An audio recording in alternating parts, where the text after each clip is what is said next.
Harrison Bergeron by Kurt Vonnegut. The year was 2081, and everyone was finally equal. They weren't only equal before God and the law, they were equal every which way. Nobody was smarter than anybody else, nobody was better looking than anybody else, nobody was stronger or quicker than anybody else. All this equality was due to the 211th, 212th, and 213th Amendments to the Constitution, and to the unceasing vigilance of agents of the United States Handicapper General. Some things about living still weren't quite right, though. April, for instance, still drove people crazy by not being springtime, and it was in that clammy month that the HG men took George and Hazel Bergeron's 14-year-old son Harrison away. It was tragic, all right, but George and Hazel couldn't think about it very hard. Hazel had a perfectly average intelligence, which meant she couldn't think of anything except in short bursts. And George, while his intelligence was way above normal, had a little mental handicap radio in his ear. He was required by law to wear it at all times. It was turned to a government transmitter. Every 20 seconds or so, the transmitter would send out some sharp noise to keep people like George from taking unfair advantage of their brains. George and Hazel were watching television. There were tears on Hazel's cheeks, but she'd forgotten for the moment what they were about. On the television screen were ballerinas. A buzzer sounded in George's head. His thoughts fled in panic, like bandits from a burglar alarm. "That was a real pretty dance, that dance they just did," said Hazel. "Huh?" said George. "That dance, it was nice," said Hazel. "Yup," said George. He tried to think a little about the ballerinas. They weren't really very good, no better than anybody else would have been anyway. They were burdened with sash weights and bags of birdshot, and their faces were masked so that no one, seeing a free and graceful gesture or a pretty face, would feel like something the cat drug in. George was toying with the vague notion that maybe dancers shouldn't be handicapped, but he didn't get very far with that before another noise in his ear radio scattered his thoughts. George winced. So did two of the 8 ballerinas. Hazel saw him wince. Having no mental handicap herself, she had to ask George what the latest sound had been. "Sounded like somebody hitting a milk bottle with a ball-peen hammer," said George. "I'd think it would be real interesting hearing all those different sounds," said Hazel, a little envious. "All the things they think up." Said George. "Only if I was Handicapper General, you know what I would do?" said Hazel. Hazel, as a matter of fact, bore a strong resemblance to the Handicapper General, a woman named Diana Moon Glampers. "If I was Diana Moon Glampers," said Hazel, "I'd have chimes on Sundays. Just chimes, kind of in honor of religion." "I could think if it was just chimes," said George. "Well, maybe make 'em real loud," said Hazel. "I think I'd make a good Handicapper General." "Good as anybody else," said George. "Who knows better than I do what normal is?" said Hazel. "Right," said George. He began to think glimmeringly about his abnormal son who was now in jail, about Harrison, but a 21-gun salute in his head stopped that. "Boy," said Hazel, "that was a doozy, wasn't it?" It was such a doozy that George was white and trembling, and tears stood on the rims of his red eyes. 2 of the 8 ballerinas had collapsed to the studio floor, were holding their temples. "All of a sudden, you look so tired," said Hazel. "Why don't you stretch out on the sofa so's you can rest your handicap bag on the pillows, honey bunch?" She was referring to the 47 pounds of birdshot and canvas bag, which was padlocked around George's neck. "Go on, and rest the bag for a little while," she said. "I don't care if you're not equal to me for a while."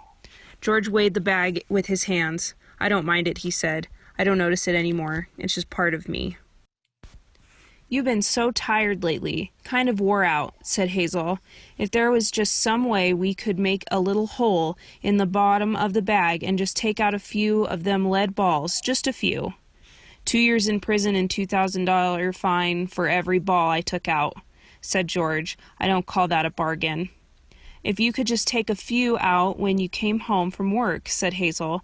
"I mean, you don't compete with anybody around here. You just sit around." "If I tried to get away with it," said George, "then other people'd get away with it, and pretty soon we'd be right back to the Dark Ages again, with everybody competing against everybody else. You wouldn't like that, would you?" "I'd hate it," said Hazel. "There you are," said George. "The minute people start cheating on laws, what do you think happens to society?" If Hazel hadn't been able to come up with an answer to this question, George couldn't have supplied one. A siren was going off in his head. "Reckon it'd fall all apart," said Hazel. "What would?" said George blankly. "Society," said Hazel uncertainly. "Wasn't that what you just said?" "Who knows," said George. The television program was suddenly interrupted for a news bulletin. It wasn't clear at first as to what the bulletin was about, since the announcer, like all announcers, had a serious speech impediment. For about half a minute, and in a state of high excitement, the announcer tried to say, "Ladies and gentlemen." He finally gave up, handed the bulletin to a ballerina to read. "That's all right," Hazel said of the announcer. "He tried. That's the big thing. He tried to do the best he could with what God gave him. He should get a nice raise for trying so hard." "Ladies and gentlemen," said the ballerina, reading the bulletin. She must have been extraordinarily beautiful, because the mask she wore was hideous.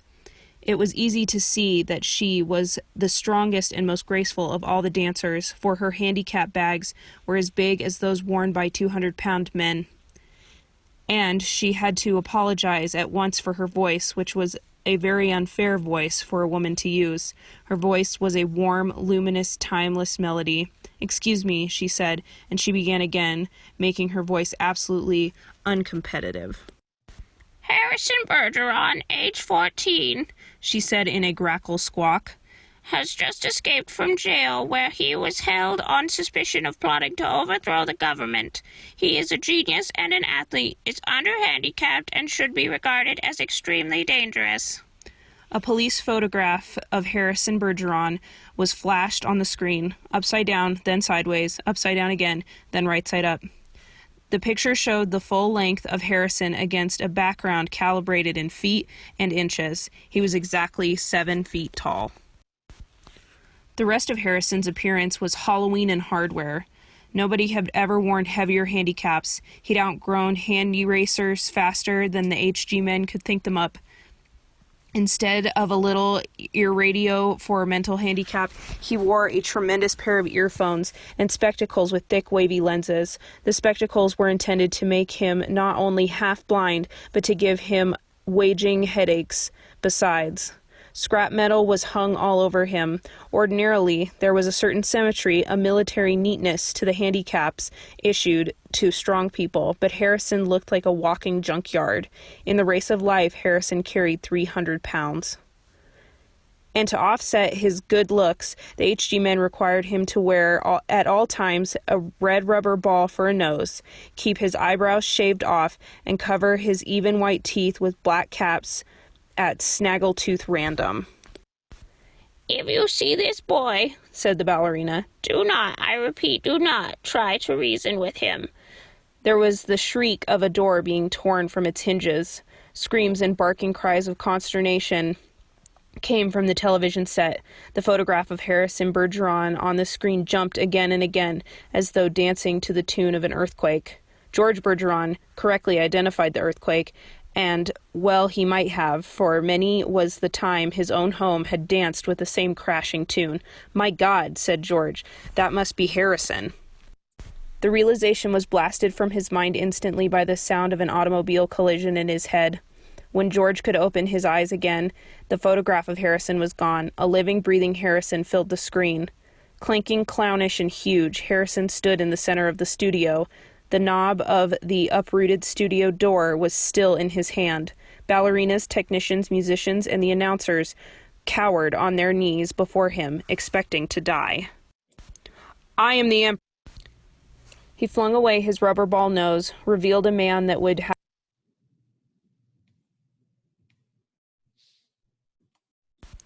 "I am the Emperor," cried Harrison. "Do you hear? I am the Emperor. Everybody must do what I say at once." He stamped his foot and the studio shook.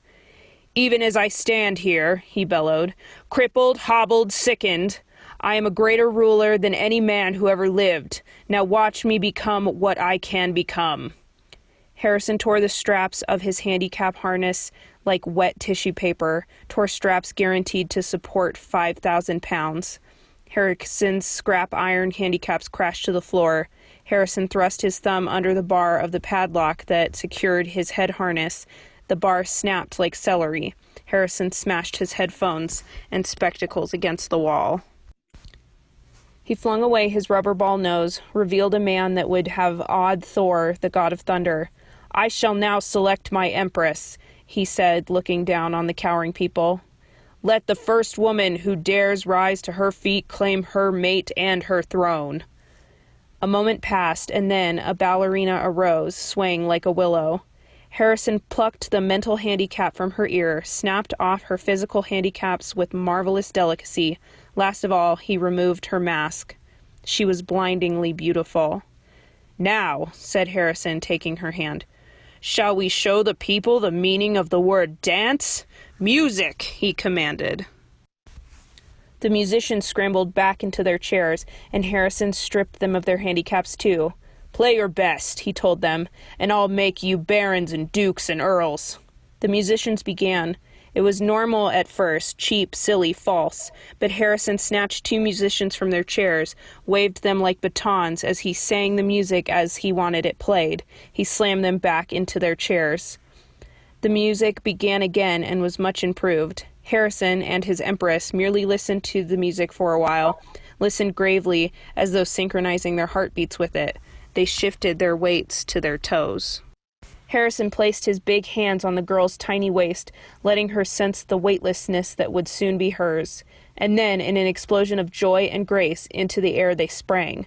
Not only were the laws of the land abandoned, but the laws of gravity and the laws of motion as well. They reeled, whirled, swiveled, flounced, capered, gamboled, and spun. They leaped like deer on the moon. The studio ceiling was 30 feet high, but each leap brought the dancers nearer to it. It became their obvious intention to kiss the ceiling. They kissed it. Then, neutralizing gravity with love and pure will, they remained suspended in air inches below the ceiling, and they kissed each other for a long, long time. It was then that Diana Moon Glampers, the handicapper general, came into the studio with a double-barreled 10-gauge shotgun. She fired twice, and the Emperor and the Empress were dead before they hit the floor. Diana Moon Glampers loaded this gun again. She aimed it at the musicians and told them they had 10 seconds to get their handicaps back on. It was then that the Bergeron's television tube burned out. Hazel turned to comment about the blackout to George, but George had gone out into the kitchen for a can of beer. George came back in with his beer, paused while a handicapper's signal shook him, and then he sat down again. "You been crying?" he said to Hazel. "Yup," she said. "What about?" he said. "I forget," she said. "Something real sad on television." "What was it?" he said. "It's all kind of mixed up in my mind," said Hazel. "Forget sad things," said George. "I always do," said Hazel. "That's my girl," said George. He winced. There was the sound of a riveting gun in his head. "Gee, I could tell that one was a doozy," said Hazel. "You can say that again," said George. "Gee," said Hazel, "I could tell that one was a doozy."